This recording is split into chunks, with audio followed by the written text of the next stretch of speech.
The incident at Pine Ridge High School. It was an autumn afternoon in Pine Ridge, a small town where everyone knew each other. The sky was covered with heavy clouds and a light rain began to fall, creating a sense of melancholy in the air. Pine Ridge High School was in the middle of lunch period. The break was peaceful, with students chatting, laughing, and sharing stories, just as always during this time of day. The cafeteria was filled with upperclassmen, and the sounds of trays being placed on tables blended with the casual conversations. For the 7th and 8th graders, lunch was a welcome pause in their school routine. However, on that day something unexpected happened. The boom. It was in the middle of this seemingly peaceful atmosphere that the first boom was heard. It wasn't a common sound like wind hitting the windows or the noise of something breaking. It was something deep, dry, and echoing. The vibration was so intense that it made the cafeteria walls shake for a few seconds. Before the students could understand what was happening, the second sound came, louder than the first, and this time accompanied by a brief silence. Panic began to spread instantly. Some students started screaming, others ran to the doors trying to escape the cafeteria, but the school security arrived quickly. The presence of the security guards, usually invisible to the students, now seemed like an attempt to keep everyone under control. The school principal, Mr. Harding, entered the scene, his authoritative voice echoing through the cafeteria. "Everyone calm down. Head to the gym now. The situation is under control, but we need you in a safe location. Hurry, let's go." Meanwhile, the security guards, with serious expressions, began guiding the students to the gymnasium, a large multifunctional space the school used for sports events and extracurricular activities. The older students, who were in line at the cafeteria, were instructed to leave their food behind and follow the instructions without question. A sense of urgency filled the air and fear began to grow. The main characters. Among the 7th grade students were 4 friends who were experiencing that terrifying moment in a unique way. Emma, a girl with brown hair and observant eyes. Lucas, her longtime friend and the most curious person she had ever met. Sam, the class clown who was trying to lighten the tension with jokes, but didn't seem as carefree as he appeared. And Jade, the quietest of the group, always preferring to observe and analyze what was happening around her before taking any action. Emma, the most outgoing of the group, had always known how to be the informal leader of her friends. Her energy was contagious, and she had the ability to make any situation seem less intimidating. But in that moment, her expression was one of pure concern. She wanted to know what was going on and make sure her friends were okay. Lucas, on the other hand, wasn't the type to stay still and clueless. His curiosity was endless, and whenever something strange happened, he was ready to investigate. Of medium height, with messy hair and an easy laugh, he was the heart of the group, but also the first to take risks when he felt something was off. Now, his eyes were fixed on the gym's doors, trying to understand why the situation felt so strange. Sam was trying to keep things light as always, but inside he was just as scared as everyone else. His laid-back behavior was just a facade. Deep down he was worried about his safety and his friends' safety. Jade, the most introspective of the group, was silently observing everything. Her mind was buzzing with questions that no one seemed to care about answering. She knew there was more to this story than anyone realized, and something told her the answers could be much darker than anyone was willing to believe. The school's reaction. In the gym, the students spread out in groups, looking around, trying to find some explanation. The curtains were quickly drawn over the windows, covering any view of the outside, making the atmosphere even more claustrophobic. Adults were stationed at every door, silently patrolling. Mr. Harding, now serious and energetic, moved among the students, trying to maintain order. No one knew exactly what was going on, but the heavy atmosphere made it clear this was not something trivial. While most of the students were sitting and waiting, Lucas, as usual, couldn't contain himself and approached one of the security guards, asking to know what was going on. "Hey, what's happening outside? What was that noise?" Lucas asked, his voice low but anxious. The security guard quickly looked around before responding in a restrained manner. "There's a man in the neighborhood. He locked himself in his house and is threatening to cause a big problem. The police are on the way, but we don't want anyone getting close to the area until everything is resolved." Lucas returned to the group, his expression serious. "The guy locked himself in his house and is making threats. He says he's going to kill himself and hurt anyone who tries to take him out of there. It's under control for now, but the police have already been called." What was supposed to be a simple lunch had now turned into a collective nightmare. At first, the students tried to find a rational explanation for what was happening, but soon the feeling of fear took over everyone. Laura's discovery. Laura, a close friend of Emma and Lucas, began to tell what she knew about the man in question. She lived on the same street where the incident was taking place, and although she had never spoken directly to the man, she knew who he was. "I've seen him a few times on the street. Laura said, her voice trembling. He lives in that big house near the corner. He's always been kind of strange, but a few weeks ago he started acting even more erratic. He started walking around the street at night, shouting things no one could understand. I always thought he was just drunk or disturbed, but now with all of this, I know I was wrong. Emma, now even more worried, looked at her friends. But what does he want with the school? Why would he be so close to us? Laura shook her head. I don't know, but I know he has a history of psychological issues. He was arrested for assaults a few years ago, and the neighbors say he's been getting more and more aggressive. Now he's threatening the police. The arrival of the police. The gym grew more tense as time passed. Sam tried to tell a joke to lighten the mood, but most of the students weren't in the mood to laugh anymore. When the news finally came that the police had controlled the situation, the relief was palpable. The man had been arrested, but the resistance he put up during the operation was intense.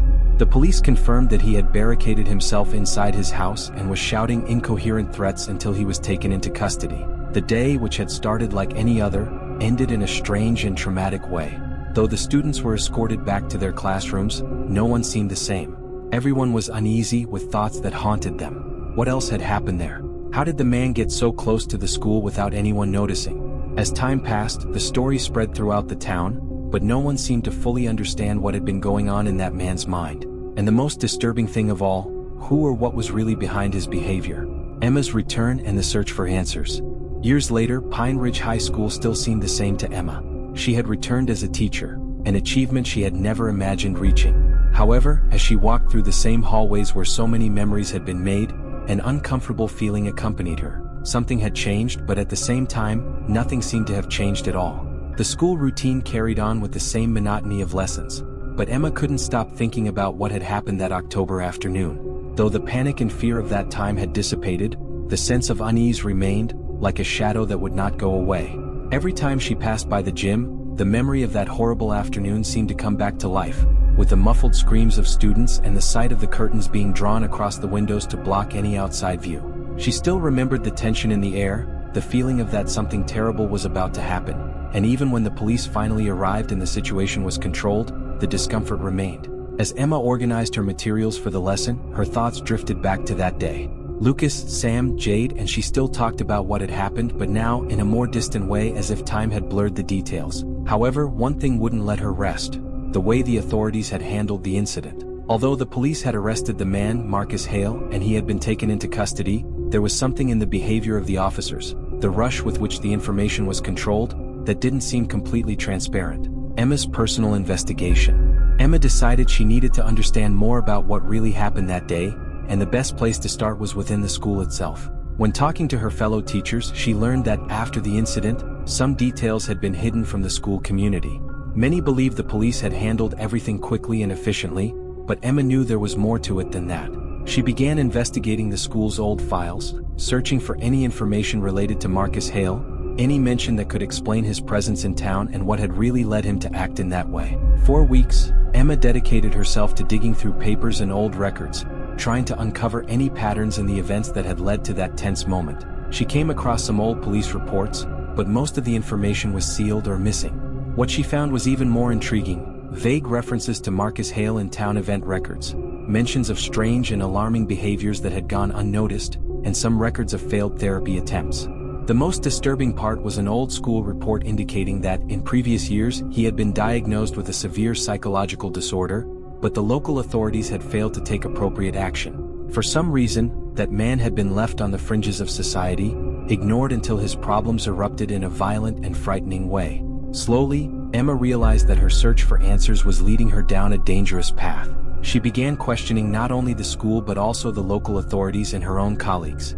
It was as if everyone had decided to move on, as if that incident had been a distant nightmare. But to Emma it still didn't make sense.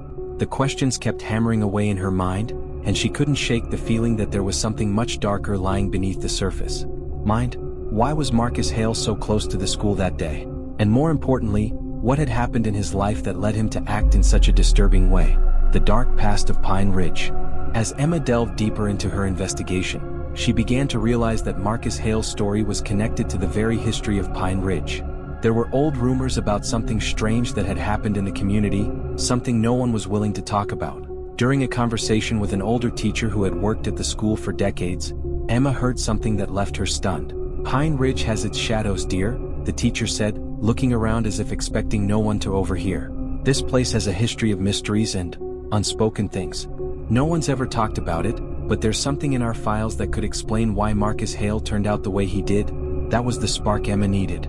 She began searching through city records, investigating historical files, and finding several mentions of mysterious events that had taken place in previous decades. She discovered that the town had been the site of several cases of violence and strange behaviors, and in each of these cases, there was a person or family that, in some way, seemed to be involved. The pieces started to fall into place, and Emma realized that something deeper and more insidious had been happening in Pine Ridge than she had ever imagined. She found a series of accounts from old residents, speaking of an abandoned house in the hills near the park, where Marcus Hale had grown up. The house had been the center of many strange stories, including odd rituals and urban legends involving an old family that had mysteriously disappeared. Many believed that Marcus's behavior was a direct consequence of something that had happened inside that house, something that had never been resolved and had been covered up by local authorities. The final revelation. Emma knew she was getting close to something big. She met with Lucas, Jade, and Sam at a local cafe, and despite her efforts to keep the conversation light, her friend sensed how serious the topic had become. I know it sounds crazy, but Emma began, her eyes fixed on her hands. I feel like there's something more that no one is saying. It's not just about Marcus. There's something in this town that everyone is trying to hide. But what do you think is happening, Emma? Lucas asked, the curiosity in his eyes still shining through. I don't know, but I'm going to find out. There's something in that house, something in Pine Ridge. Something that, in some way, is connected to what happened with Marcus. The town doesn't want this to come to light. As her friends discussed, Emma felt a growing sense that they were about to uncover something that could change the history of Pine Ridge. Something inside her told her that if she kept digging, the darkest truths of the town would be revealed. But she also knew it wouldn't be easy. The forces trying to keep everything hidden were much closer than she imagined, and the truth could be more dangerous than she had ever anticipated. The town of Pine Ridge had its secrets, and Emma was about to discover that the biggest of them all might be older and more terrifying than anyone could have imagined.